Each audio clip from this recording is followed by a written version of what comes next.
Oh, ayan. Oh, ayan oh, tingnan nyo ha. Gigil na gigil sila kay Mayor Go dahil si Mayor Go ay may negosyo na according to her, nag-divest na siya bago siya tumakbong mayor. Hindi mga bossing, itong nangyayari kay Mayora. Wala pa siyang ginagawang masama, siya ay napupulaan na. O etong mayor ng Cebu, wala ring kasalanan, may mga tao na hindi napasweldo, yung kanilang finance department, o yung kanilang Comp and Ben, kasalanan ni Mayor Rama, natanggal siya sa trabaho, nakasuspindi siya, indefinite.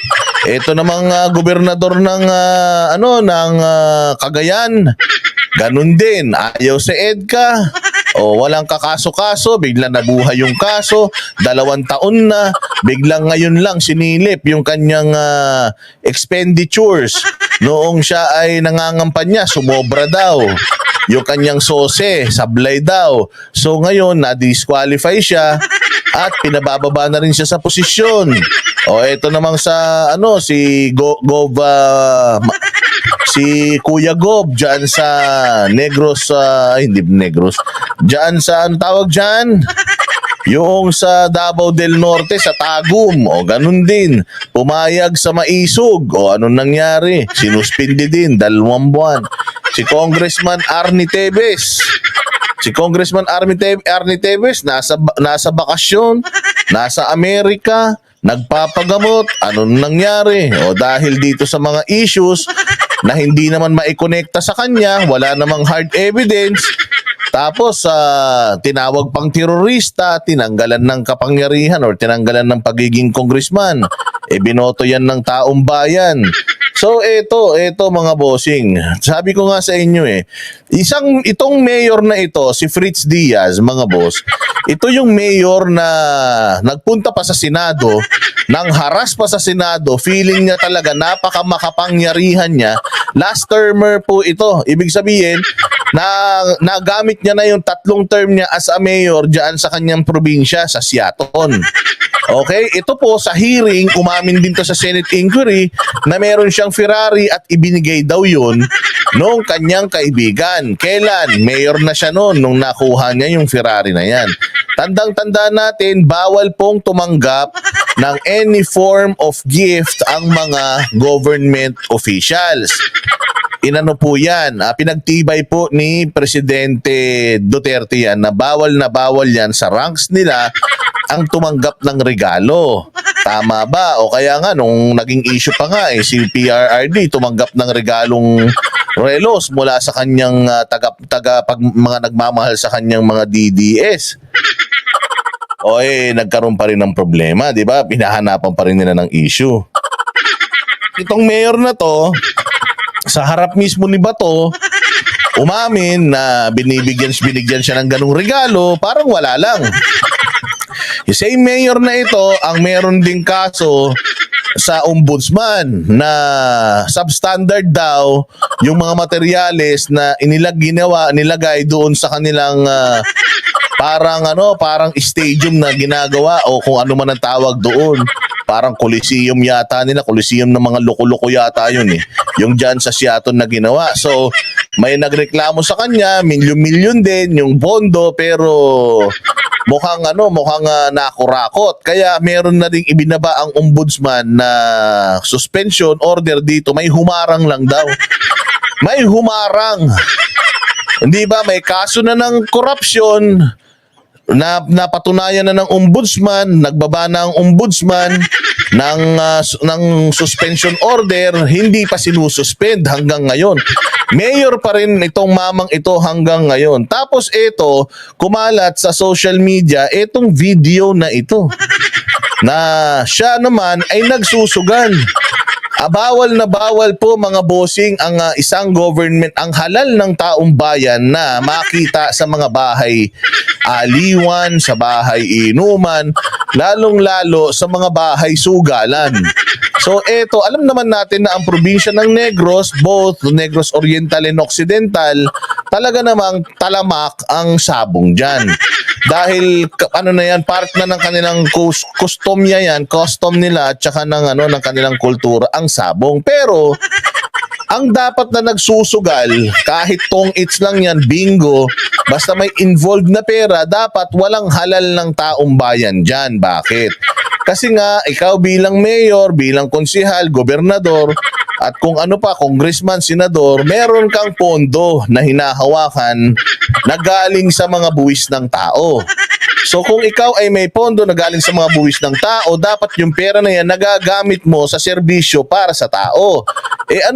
Anong ibig sabihin kung ikaw ay isang mayor na may pondo galing sa buwis ng tao, tapos nakita ka sa sugalan na nagsusugal ka? Huwag mong sabihin pera mo yan. Siyempre, pag naubos yung pera mo, di yung pera na ng taong bayan yung kasunod yan. So, eto ngayon, ang mayor na Sugarol. Tingnan ninyo itong video na to at kayo na ang humusga kung sa tingin ba ninyo ay katanggap-tanggap etong ganitong gawain ng mga ano natin, halal ng bayan natin. Again halal ng bayan, may mga kaso, may mga suspension order, pero hanggang ngayon nasa posisyon pa din. Kaliwat kanan yung mga lumalabas na mga video ng kahayupan ng mga punyetang yan, pero nasa posisyon pa din. Samantalang itong mayora ng Tarlac na mukhang anghel, wala namang ninakaw na pera ng taong bayan, hindi naman nagsugal, pinasabi nila may ari daw ng sugalan, hindi naman nila mapatunayan, kaya character assassination na lang, ikinakawawa nila, hindi ba? O, pakipanoorin nyo ito.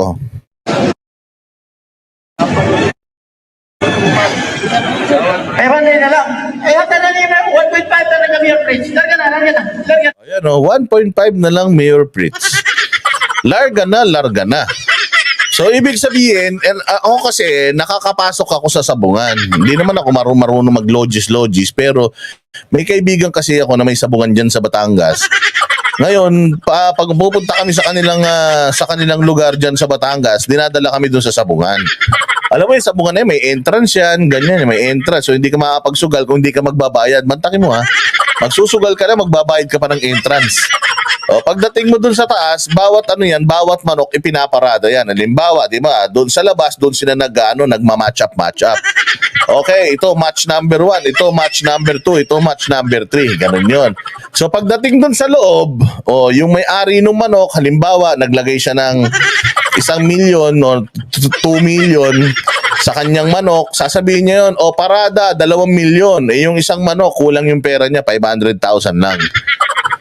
500,000 lang yung pera nung kabila, hindi ibababa nung nagmahawak nung isang manok yung yung kanyang pusta. Kutsa, kaya nga ako nandiyan dyan para magsugal so ngayon, ang gagawin mo, maghahanap ka ng mga big time na nasa paligid nung sabungan at sasabihin mo, 1.5 million na lang, 1.5 million na lang. Larga na. Ibig sabihin, 2 million yung kabila, 500 yung kabila, kulang ng 1.5 yung kabila, punan nyo para larga na. Ibig sabihin, magsisimula lang yung bakbakan ng mga manok. Magsisimula lang yung bakbakan ng mga manok kapag nakumpleto na yung larga, ika nga. So yun na, laban na pak. Panay, patay. Panalo yung buhay.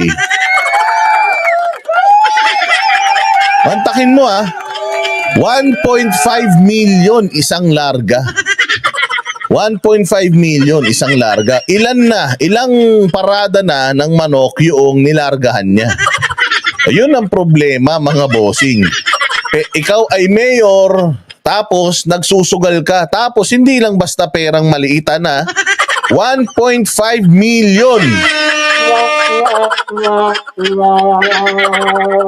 1.5M. Tapos alam naman natin na pagkatapos ng hearing nila sa Senado, itong mga ulaga na ito, dumiretso to sa Malacanang.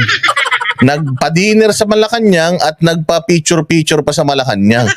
So alam na natin na itong mga tulongges na ito, malakas talaga sila. So ayan 1.5 million sugal. Medyo malayo pero hindi naman tayo bulag. Kahit examinin mo pa ulit-ulit tong video na to, alam mo kung sino yung Mayor Fritz na nandiyan dyan.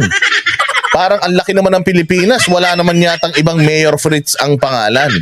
Di ba? Tapos sabong pa. So alam mo na sa probinsya nila yan. O sige, diretso. Talaga na. 6 million na. 1.5 talaga Mayor Prince. 1.5 talaga Mayor Prince. O 1.5 na lang talaga, Mayor Fritz. 1.5 na lang. O tapos ayun, nakakulay pink pa para kitang-kita siya. May hawak na manok, magbibitaw pa. Patay tayo dyan, di ba? Patay tayo dyan kapag ganyan ang usapan. Kapag ang usapan ganito, palakasan, putya yan, pagkadikit sa administrasyon, na mga sugarol, mga kurap, na mga taga-gobyerno, hindi nasasampahan ng kaso. Pero yung mayor ng Cebu, hindi lang sumweldo yung ibang tao na hindi naman niya kinalaman, nasuspinde. Pero yung gobernador ng Cagayan natanggal sa trabaho dahil sa EDCA ayaw niya. Yung diyan naman sa sa Davao del Norte, umayaw sa pinayagan yung maisog, natanggal din. Si Congressman Arnie Tevez nung sa Senado, lagi nilang sinasabi na sila daw ang mga pasimuno ng sugalan sa kanilang bayan. Putragis yan. Yung pala, yung nag-aakusa, siya pala ang merong kahayupan na ginagawa. Habang ikaw ay kumukubra ng pera ng pamahalaan, nagsusugal ka naman. Ngayon, hindi pwede natin sabihin na personal na pera niya yan, kaya lang bawal nga eh. Bawal. Masama nga yun eh. Kung halimbawa, nakita nyo siya na nakikiapid. Meron siyang asawa pero nakiapid pa siya. Pero binayaran naman daw niya yung babae na yun. Kaya hindi daw yun hindi daw niya love yun. So absuelto na yun.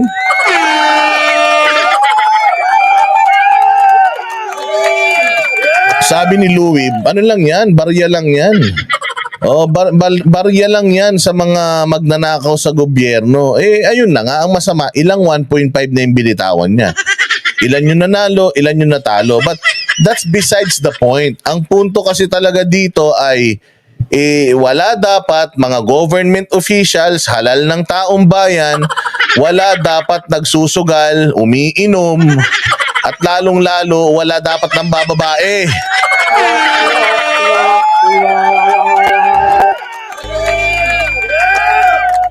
Diba? Tama ba yun? Okay lang naman yun, diba? So, just sabi nga ni Bento, hindi ako naniniwala na personal na pera niya yan. Ako, naniniwala ako na personal na pera niya to. Naniniwala ako na pera niya yan. Pero ang punto nga kasi is bawal. Hindi natin pwedeng akusahan na pera ng taong bayan. Kasi, pero bilang isang mamamayan, pwede ka talaga magduda na baka pera ng taong bayan yung ginagamit niya dyan. Yun na nga. Para nga pinakamaganda nga, kasi nga, di ba kinuwento ko sa inyo na si Mayor Baste, mayroong nagregalo sa kanya ng sports car. May nagregalo sa kanya ng sports car. Pucha, sinosoli niya, ayaw na isoli. Ayaw na tanggapin. So, ang sabi daw ng tatay niya, si PRRD, anong gagawin mo dyan? Gagamitin mo yan? Gagamitin mo yan? Anong sasabihin ng tao dyan? Kahit na binigay sa'yo yan, gagamitin mo yan? Ako, nasa gobyerno ko, tapos gagamit kayo ng ganyan. Ang simple-simple ko, tapos gagamit kayo ng ganyan, di ba? So, ang ginawa ni Baste, inano niya? Nagpaalam siya doon sa nagbigay sa kanya, sir, pwede ka ba ibenta na lang to? Kasi bibili na lang ako ng ambulansya. Yun, bumili siya ng 3 ambulansya, pinamigay niya sa mga barangay sa nasasakupan niya.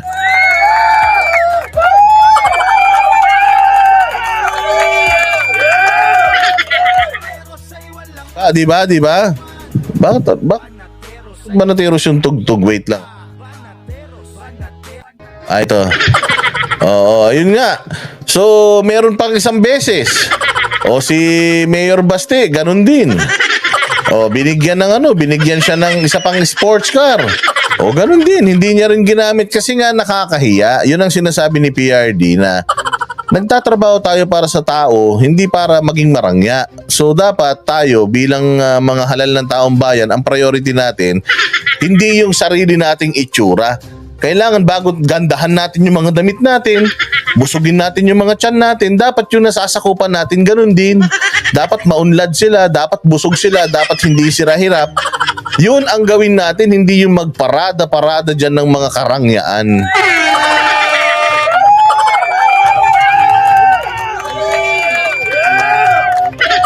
O hindi ba? Dapat ganun. Diyos ko po, sobrang sobrang hindi maganda po itong ganitong ginagawa ng mga halal natin. At mas lalong hindi maganda na ang DILG at ang mga nasa kapangyarihan ngayon ay inaabuso netong mga buwisit na mga mayor na ito. Kaya nga ito si Abalos. Abalos, anong gagawin mo rito? Tinanggalan mo ng kapangyarihan si Mayor Gu. Tapos itong mayor na to, putya, di umano, sasabungan daw, kasama pa daw niyan. Mga escort pa daw niyan, mga pulis. Oh, ulitin natin tong video ha. Oh. Pero hindi na lang. Hata na niya 1.5 talaga Mayor Prince. Lagyan na.